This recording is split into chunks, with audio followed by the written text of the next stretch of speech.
So, the Barbie movie. I absolutely loved it. Best movie I've seen in ages. But it has been really interesting to notice the commentary around it. I haven't seen a movie stir up this much discussion in a long time. And discussion around really important issues. Who'd have thought Barbie could do that? Though with 200 careers on her resume, if anyone can do it, Barbie can. Well, I've noticed that most of the objections to the movie reveal quite a lot more about the person making the objections than about the movie. In fact, it seems to me that they reveal a lot more about the person making the objections than the person making the objections intended to reveal. In terms of unconscious bias and thinly veiled commitment to maintaining the patriarchy. One of the objections, though, is that it does not adequately express and represent the experience of women who are not white, thin, able-bodied and gorgeous.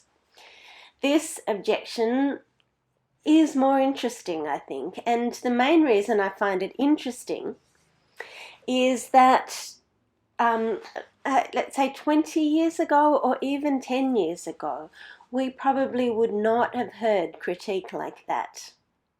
We now expect diverse perspectives to be taken into account in the media that we watch. We now know that white feminism is far from sufficient. We need intersectional feminism. As a woman, I have experienced a lot of disadvantage, especially in the church. But what I have experienced is nothing compared with women who are also black, gay, trans, living with disabilities. Compared with the majority of women in the world, I have actually experienced more advantage than disadvantage. We understand that now, and so we have new eyes through which to look at the world. And we take those new eyes with us as we look at the Bible. And with those eyes, those new eyes, we see things we might not have noticed before. Those things have always been there, but we might not have noticed before that say that two of the most significant personal conversations that Jesus has, as recorded in the Gospels, are with people on the intersection of multiple forms of disadvantage. Think of the woman at the well in John 4. She is a woman, she is a Samaritan, she has been married 5 times, and those marriages have all ended in bereavement or divorce. Reason after reason after reason that life's been hard for her, but also reasons that a man like Jesus would be expected to back away. Reason after reason after reason why it was shocking that instead of backing away, Jesus engaged her in a serious theological discussion. And then there is the person in our story this morning. She is a woman, she is a Gentile, not a Jew. Matthew calls her a Canaanite. Now this is interesting. Most biblical scholars think that Mark was written first, and that Matthew used Mark as a source. And if that's the case, then that means that where Matthew makes changes from Mark, those changes were deliberate, where Matthew chose to do something differently. And in this case, Matthew made a deliberate decision to change this woman's nationality from Syrophoenician, as in Mark's Gospel, to Canaanite. Now, Canaanite is not actually a nationality that anyone identified as at the time in the first century. The Canaanites were the people who lived in the land of Canaan way back before the descendants of Abraham moved in and displaced them. They were the indigenous peoples of the land that the Israelites conquered and settled. And their descendants were still around in Jesus' day and still looked down on by their colonizers. So Matthew's use of the word Canaanite takes us into the world of conquest and colonization, displacement and marginalization, keeping in mind that Israel itself is now a colonized nation, conquered by the Romans. And this whole thing is really uncomfortable. This whole area of discussion, it's uncomfortable wherever you sit. For me, and I suspect for many of us, the part of the Bible I have most difficulty understanding is the book of Joshua, the book that describes how the Israelites move in and take the land and cities and possessions away from the indigenous inhabitants, apparently doing so on God's orders. For centuries, powerful Christian empires used that story of conquest to justify their own overthrow of indigenous civilizations in the Americas, Australia, and Africa. Now, we see things differently now, and we are living with the consequences of all that arrogance and violence. So this is really uncomfortable. I suspect that is one reason why the arguments against the voice have become so toxic in places. We don't like being forced to look at uncomfortable truths. And all that discomfort is in full view in this gospel story. This conversation happens on Gentile territory, so Jesus and his disciples are outsiders here. And that adds to the complexity of the power dynamics at work, raising questions about who belongs and who has a right to demand anything of another. So Matthew's description of this woman as a Canaanite woman draws us into all of that complexity. And on top of that, she has a daughter who is described as being tormented by a demon. Whether or not that was an accurate diagnosis, the suspicion of demonic activity would have been enough for her family to have been avoided, to have been treated with fear. So there she is, standing at the intersection of multiple forms of marginality. In the language of the world Jesus grew up in, she would have been considered unclean, multiply unclean, as far as Jesus and his disciples were concerned. And that is important as we try to understand this story, because just before she appears in Matthew, Jesus has been talking about cleanness and uncleanness. Now, of course, Jesus was dealing with the scientific knowledge of his day, which means that he didn't know about bacteria or viruses which can enter the body through unwashed hands. He was talking about spiritual impurity, not disease.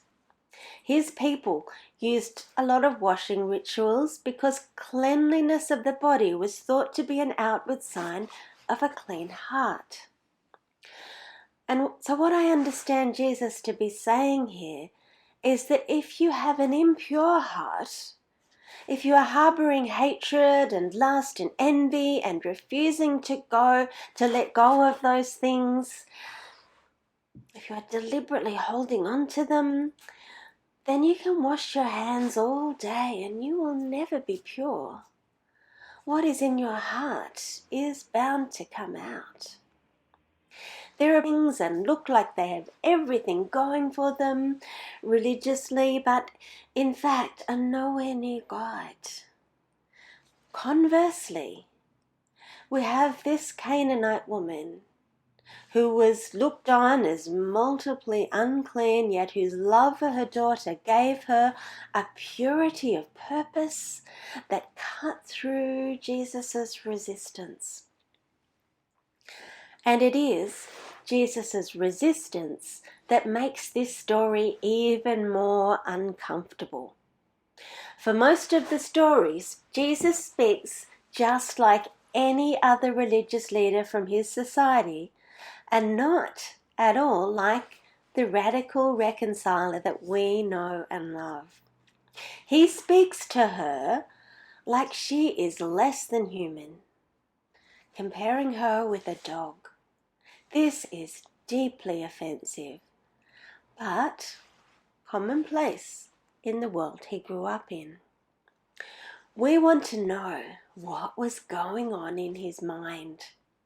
In some other places in the Gospels, the authors will give us a little hint into Jesus' motivation. They'll say things like, well, he only said that to test them. He didn't really mean it.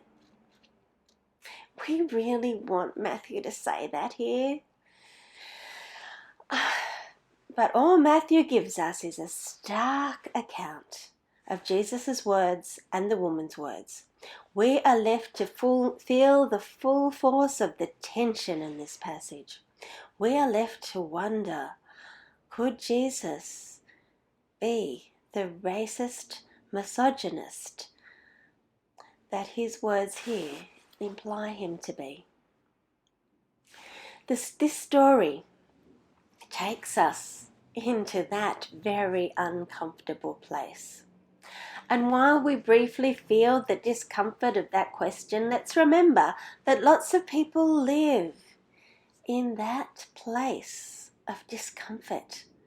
The Canaanite woman lived in that place, told time and time again that the God of her Jewish neighbors thinks that she is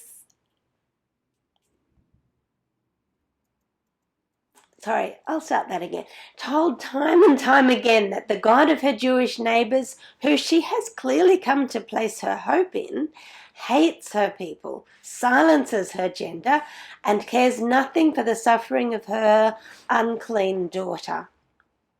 Think of people today who are told that our God rejects them because of who they are, because of where they were born, or because of what they believe. What does faith look like for someone living in that space? Well, absolutely amazing, over-the-top, courageous faith looks like this woman in the story. It looks like protest. It looks like refusing to believe that God thinks or acts in that way. Even when Jesus' response reinforced those prejudices, she would not accept it. Her daughter's life was at stake, so she argued back to everything that Jesus said. And then something amazing happened. This is the only time in all the Gospels when someone wins an argument with Jesus. Now, winning arguments was an important aspect of being seen as a man of honor in Jesus' day, in any day really. Yet Matthew, who always wants to show Jesus in a good light, nevertheless includes this account of Jesus losing an argument to a woman who some of Matthew's readers would have considered unclean and beneath contempt. I wonder if that is exactly why Matthew chooses not to give us any insight into Jesus' motivation. If Matthew had said, well, of course, Jesus didn't mean those things. He said he was just egging her on to give her an opportunity to demonstrate her faith, that would diminish the woman's status as the victor of an argument with the hero of the gospel. And Matthew is determined to give her all the status and honor that she deserves. She has won an argument with the Son of God in order to give her daughter a life and a future. And so she is a model for all who have been marginalized and dismissed and silenced by religious institutions. This story about the Canaanite woman makes it very clear that the voice of protest from people on the margins is welcome, blessed, and honored by God. Jesus commended her for her great faith, because it takes great faith to keep insisting that God is loving and generous and open and welcoming, especially in places where religious dogma says that God rejects and excludes and diminishes people just because of their gender or race or ability or status. So, when we feel marginalized or shunned or rejected, we can stand tall with the Canaanite woman who is recognized as a hero in the Gospels, the only person to win an argument with Jesus. And when we are on the other side, which, let's face it, most of us are more often on the other side, when we have those qualities that are considered pure and worthy and honorable by our culture, then we need to check whether we actually are as clean on the inside as we look on the outside. And we need to look around for those people at the margins and invite them into the conversation. And when we hear their voice, hopefully they will win some arguments against us and convince us with their great faith that God is far bigger and better and more loving than we could ever imagine. Amen to that.